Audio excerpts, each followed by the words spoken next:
100세 시대가 되었다고 해서 좋아하는 분들보다는 걱정하는 분들이 상당히 많습니다. 사실 치매가 오거나 거동이 불편하게 돼 누군가의 도움을 받아야 일상생활을 할 수 있는 정도가 되면 자연스럽게 요양원에 들어가는 것 말고 남은 선택은 없게 됩니다. 요새 요양원의 처우가 많이 좋아졌다고는 하지만 그래도 다들 요양원에 들어가고 싶지 않아 할 것입니다. 요양원 안에서의 생활이 어떤지 모르고 실제로 요양원에 들어간 저희 큰어머니는 아직 치매기가 없으심에도 불구하고 요양원 원장이 자기한테 쌍욕을 한다며 겁을 먹으셨는지 저희에게 소근소근 얘기를 하기까지 했습니다. 사실 요양원에 들어갈 거라고 생각하지 못해서 대비를 안 하시는 부모님들이 상당히 많습니다. 요즘 세대의 부모님들은 예전처럼 아이를 많이 낳지도 않습니다. 예전에는 그래도 자식들이 많이 있었기 때문에 돌아가면서 부모님을 모시면 간병에 대한 부담이 조금 덜하게 될 수 있었습니다. 하지만 요새는 자식을 많아야 한두 명 정도밖에 낳지 않는 시대가 되었습니다. 그렇기 때문에 자식들이 한 명씩 부모를 모셔야 하는 상황이 되고 이것은 자식에게 부담이 될 수도 있습니다. 또한 우리나라 부모님들은 다른 나라 부모님들과는 다르게 자식의 교육비에 상당히 많은 돈을 씁니다. 실제로 자녀 사교육비로 수입의 대부분을 쓰는 분들이 많습니다. 자녀 한 명을 대학에 보내기 위해 드는 사교육비가 7천만 원 이상이라는 조사 결과가 있습니다. 심지어 이는 대학 등록금과 초등학교 입학 전 양육비를 제외한 금액입니다. 다 포함하면 못해도 1억 이상의 금액을 자녀의 교육비로 쓰는 것입니다. 자녀들의 1인당 월 평균 사교육비가 해마다 증가하고 있습니다. 이렇게 교육비로 많은 돈을 쓰게 되면 당연히 내 노후자금 모는 것은 뒤로 미뤄지게 됩니다. 사람은 항상 미래보다는 현재의 문제만 크게 생각하는 경향이 있습니다. 내 노후는 어차피 나중 문제이기 때문에 당장 지금 중요한 아이들 교육이나 케어에 온 신경을 쓰는 것입니다. 이렇게 자신의 미래보다 자녀에게 대부분의 돈과 시간을 쏟으면 정작 나는 뒤로 미뤄지게 됩니다. 자식이 성인이 되면 내 노후 자금 모아야지라고 생각하시겠지만 자식들이 성인이 되었다고 해서 부모님들의 뒷바라지가 끝나는 것이 아닙니다. 적어도 취업 전까지는 또 자식들을 위해 많은 희생을 감수하시는 부모님들이 많이 계실 것입니다. 여기서 끝나면 다행이지만 취업을 했다 해도 이제는 결혼 자금이며 내 집 마련이며 정말 모든 것을 도와주고 나서 노후 자금을 마련하려는 부모님들이 상당히 많습니다. 막상 또 자식들이 힘들어하거나 부모에게 부탁하면 쉽게 거절을 하기 힘들기 때문입니다. 하지만 이맘쯤이 되면 이미 모아두었던 돈은 자식들을 위해 전부 빠져나가고 부모님들은 은퇴 시기가 가까워지기 때문에 노후 자금 마련은 더더욱 멀어지게 되는 것입니다. 이렇게 그래도 자식들이 행복하게 잘 살게 되면 마음은 편안하지만 그동안 자식들을 위해서만 살아왔던 부모님들은 점점 몸이 아파올 것입니다. 그동안 관리를 하지 않았다면 이 시기가 굉장히 빨리 올 수도 있습니다. 자식들 교육시키고 결혼시키고 이제는 좀 맘 편히 살아보려고 하는데 돈이 없어서 일을 못 쉬고 건강관리에 신경 쓰지 못해서 스트레스 등으로 몸이 안 좋게 되는 것입니다. 이렇게 건강이 안 좋아지면 편안한 노후는 물 건너 가게 됩니다. 사실 건강하기만 하다면 굳이 요양원에 들어갈 필요가 없지만 누군가의 도움 없이 일상생활을 할 수 없게 되는 그 순간부터 지옥은 시작됩니다. 그래도 처음에는 자식들이 도와주겠지만 자식들이 일이나 가정을 포기하고 부모님 간병에 모든 것을 쏟을 가능성은 희박합니다. 부모도 원하지 않을 것이고요. 이렇게 되면 선택의 여지는 하나밖에 남게 되지 않는 것입니다. 바로 요양원입니다. 간병인을 따로 집에 두는 것은 비용이 상당히 많이 나가기 때문에 그나마 저렴한 요양원에 들어가게 될 수밖에 없습니다. 이렇게 젊을 때 미리 준비를 하지 않고 자식에게만 모든 것을 투자하고 정작 내 미래에 대해서 대비해 놓지 않는다면 요양원에 들어가는 한 가지의 길밖에 남지 않는 상황이 될 수 있습니다. 자기 자신이 제일 중요합니다. 내가 행복해야 내 자식들에게도 그 행복을 물려줄 수 있습니다. 그러니 자식들을 도와주는 것도 좋지만 그보다는 자기 자신의 미래에 대해서도 미리 대비를 해야 합니다. 미래는 아직 오지 않았기 때문에 너무 안일하게 생각하는 것은 아닌지 생각하고 다음 두 가지를 미리미리 대비하는 것이 좋습니다. 그중 첫 번째는 신체적인 독립입니다. 앞서도 얘기했지만 몸이 아파지는 순간, 누군가의 도움 없이 일상생활을 하기 힘들어지는 순간, 남은 인생이 지옥으로 변하게 될 수 있습니다. 특히나 나이가 들어감에 따라 골다공증의 위험이 높아집니다.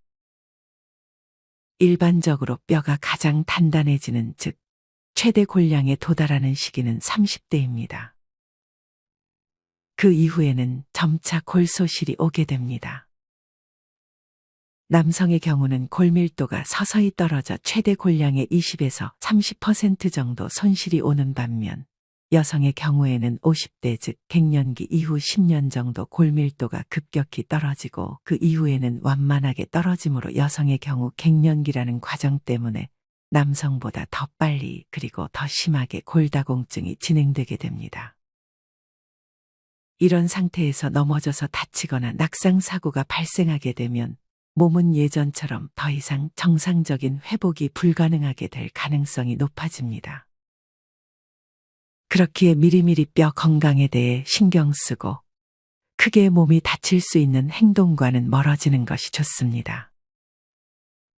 노인에게서 자주 발생하는 중요한 건강상의 문제 중 하나가 바로 낙상이라고 합니다. 65세 이상 인구의 3분의 1은 1년에 한 번 이상 낙상을 경험한다고 합니다. 이런 위험들에 대비하기 위해서는 먼저 칼슘과 비타민 D가 풍부한 균형 잡힌 식사를 하는 것이 좋습니다. 칼슘이 풍부한 음식에 해당하는 것들은 치즈나 우유 등의 유제품, 멸치, 생미역, 뱅어포 등의 해산물, 녹색 채소, 두부 등의 콩제품이 있습니다. 비타민 D의 경우에는 우유나 기름진 생선, 황란 등에 많이 함유되어 있습니다. 사실 이 모든 것을 식사에서만 충족시키는 것은 쉽지 않기 때문에 부족한 양만큼 칼슘제를 먹어주는 것도 좋은 방법입니다. 또한 흡연이나 음주, 카페인을 과다 섭취하게 되면 소변을 통해 칼슘 배설이 많이 되므로 적당량을 즐기는 것이 좋습니다. 이렇게 먹는 것 이외에도 운동은 필수적으로 해주어야 합니다. 여기서 제일 좋은 운동은 균형 운동입니다. 균형을 잘 잡는 것은 정말 중요합니다. 특히나 나이가 들어 크게 넘어지거나 낙상사고가 발생하게 되면 뼈에 정말 치명적일 수 있습니다. 운전을 험하게 하는 버스 기사들이 있습니다. 앉아있을 때는 괜찮지만 내리려고 할 때나 올라탈 때 급정거나 급출발을 하게 되면 크게 넘어질 수도 있기 때문에 더욱더 균형 운동을 해주는 것이 좋습니다.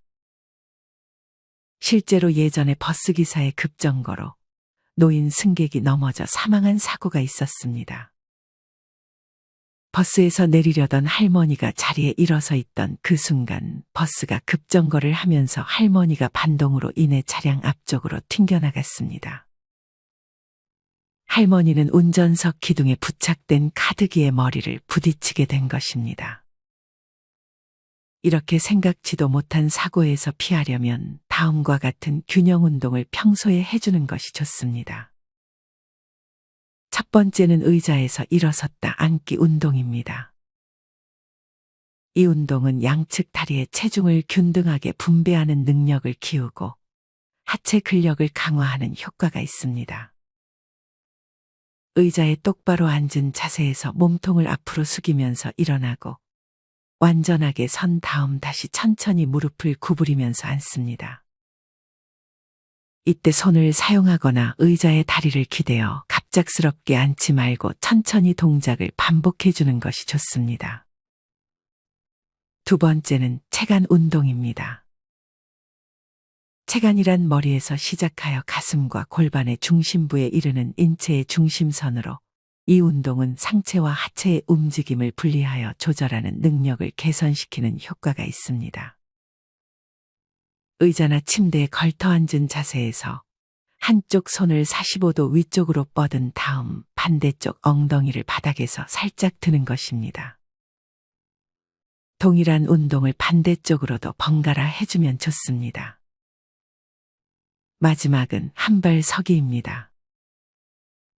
한 발을 앞으로 내어놓고 어딘가에 기대지 않고 서 있는 이 운동은 하체 근력을 강화시키고 균형 능력을 개선하는 효과가 있습니다. 똑바로 선 자세에서 한 발을 다른 발 앞에 일직선으로 내어놓은 다음 이러한 자세에서 오래 버티면 좋습니다. 이 자세가 어렵다면 앞쪽 발을 좀 더 멀리 내딛는 자세로 동작을 해주셔도 좋습니다. 여기에 하체 근력 운동을 추가해주면 좋습니다. 나이가 드신 분들에게 낙상이 자주 발생하는 원인은 하체 근력이 부족해서일 경우가 큽니다. 그만큼 나이가 들수록 하체 근력이 중요한 역할을 합니다. 노인들이 할 수 있는 하체 근력을 기를 수 있는 취미는 등산이나 걷기도 있지만 자전거 운동도 굉장히 좋습니다. 특히나 무릎 관절염이 심할 때는 자전거 운동이 더 좋다고 합니다. 자전거는 안장이 체중을 지탱하기에 관절에 무리를 주지 않고 장시간도 운동할 수 있는 취미입니다. 또한 온몸의 균형을 맞추어 페달을 밟아야 하기 때문에 균형 잡기에도 효과적인 운동입니다.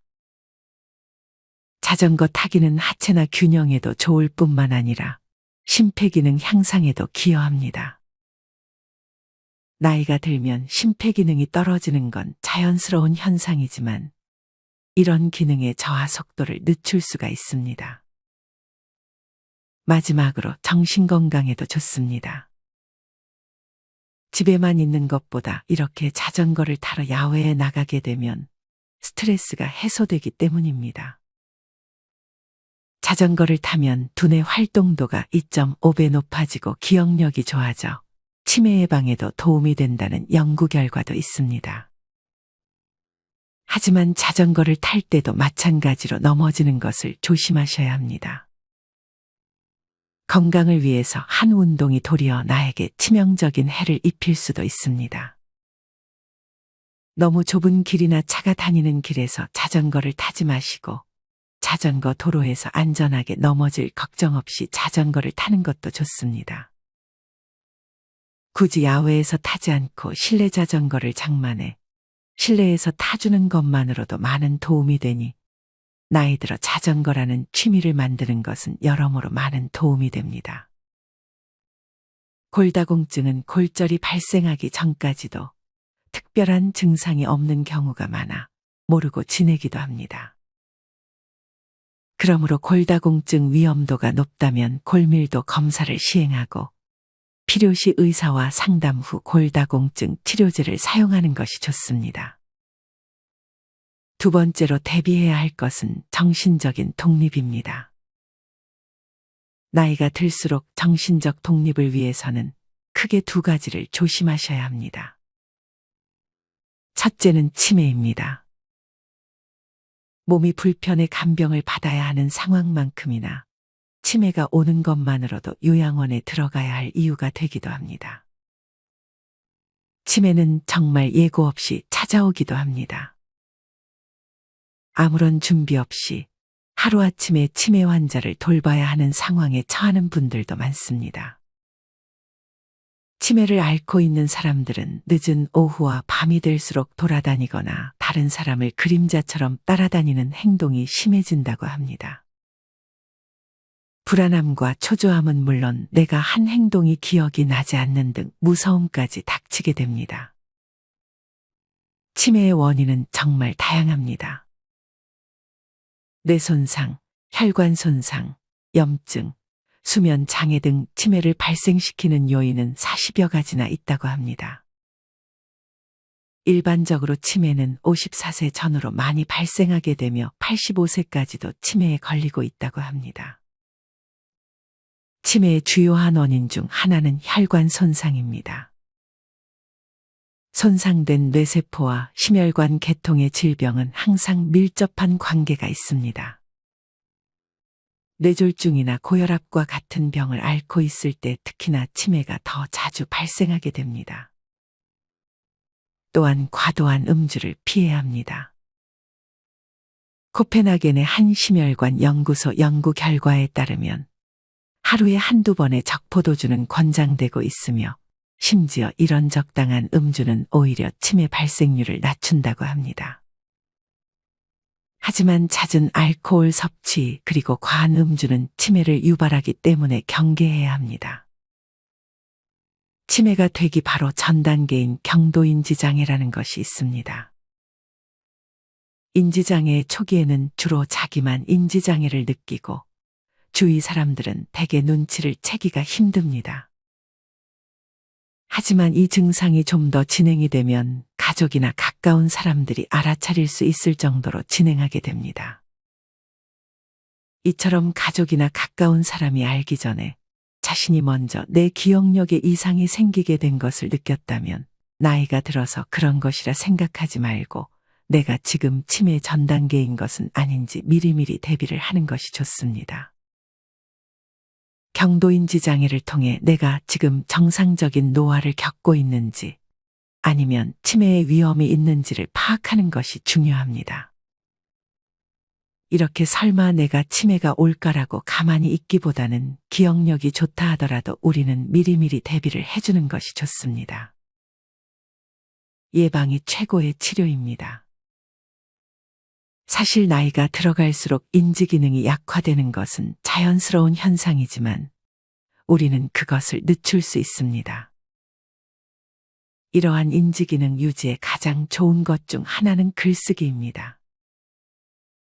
짧은 글이라도 꾸준하게 매일 써나가면 뇌 기능 유지에 도움이 되어 치매 예방에 큰 도움을 준다는 연구 결과가 있습니다. 글을 길게 쓰면 더 좋지만 글을 써보지 않으신 분들은 짧게라도 매일 글을 써보시는 것이 좋습니다. 간단한 일기라도 좋습니다. 글쓰기뿐만 아니라 책을 읽는 것 역시 인지기능에 좋다고 합니다.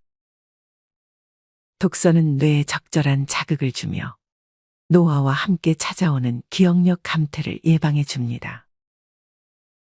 어렵고 복잡한 책을 읽을 때 뇌가 더 활성화되어 뇌 기능 개선 효과가 커지지만 처음부터 너무 어려운 책을 읽게 되면 금방 포기해버릴 수 있기 때문에 내가 좋아하는 주제의 책, 쉬운 책 위주로 보다가 점점 어려운 책을 읽는 것도 시도해보면 좋을 것 같습니다.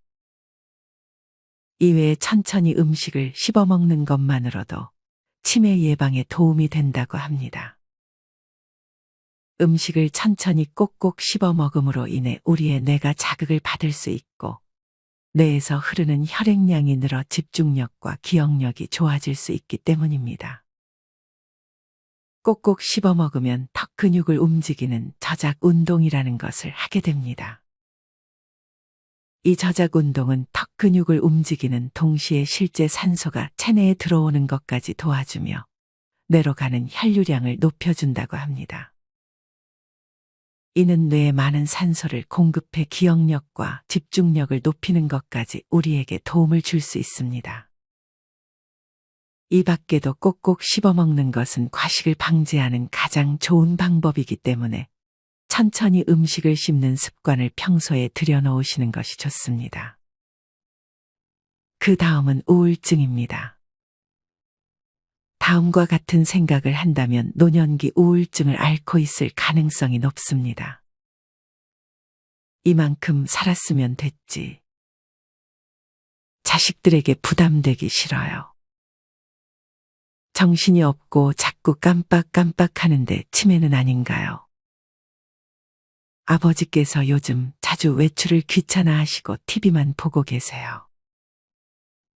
어머니께서 요즘 드라마 보시다가 자꾸 우세요.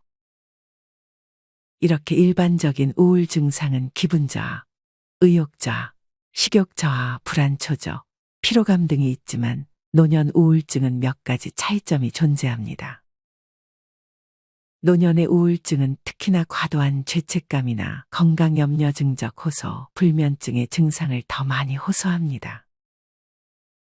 치매와도 관련한 기억력의 저하 역시 우울증의 주된 증상이며 특히나 우울 증상이 심한 경우에 집중력과 기억력이 현저히 떨어질 수 있습니다.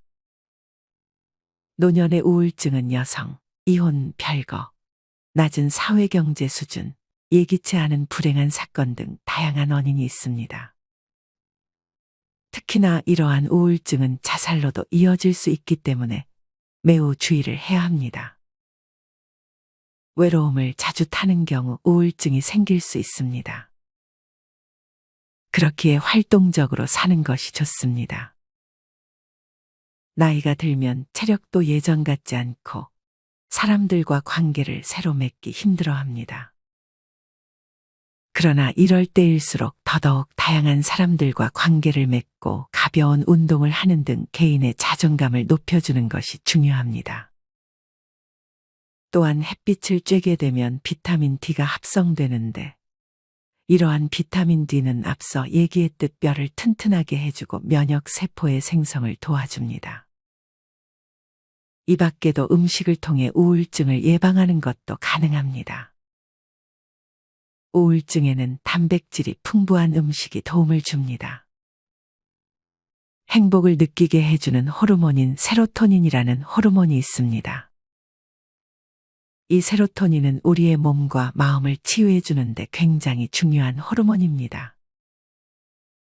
이러한 세로토닌의 농도를 높이는 트립토판이라는 물질을 단백질을 통해 만들어줄 수 있습니다. 콩과 견과류, 닭가슴살 등의 음식을 자주 먹어주면 좋습니다. 이 밖에도 비타민과 무기질, 다양한 과일, 채소를 먹는 등 식습관을 개선해 우울증을 예방해 줄 수 있습니다. 이렇게 오늘은 노인이 되기 전 미리미리 해두면 좋은 습관들에 대해 알려드렸습니다. 신체적인 독립을 위해 균형 운동, 하체 운동을 매일 꾸준히 해주는 것이 중요하고 정신적인 독립을 위해 치매와 우울증을 미리미리 공부하고 예방해 주는 것이 좋습니다. 그리고 아직 아이들이 어리다면 자녀들에게 내 모든 돈과 시간을 쓰지 말고 내 미래와 노후를 위해서 미리미리 상황이 닥치기 전에 대비해 주는 것이 좋습니다. 오늘 말씀드린 내용들을 천천히 하나씩 실천해 나간다면 요양원에 가지 않고 혼자서도 평안한 노후를 보낼 수 있게 되실 것입니다. 이상으로 오늘의 영상을 마치겠습니다. 우리 모든 구독자분들의 행복한 여생을 응원합니다. 다음에 더 좋은 영상으로 찾아뵙겠습니다. 감사합니다.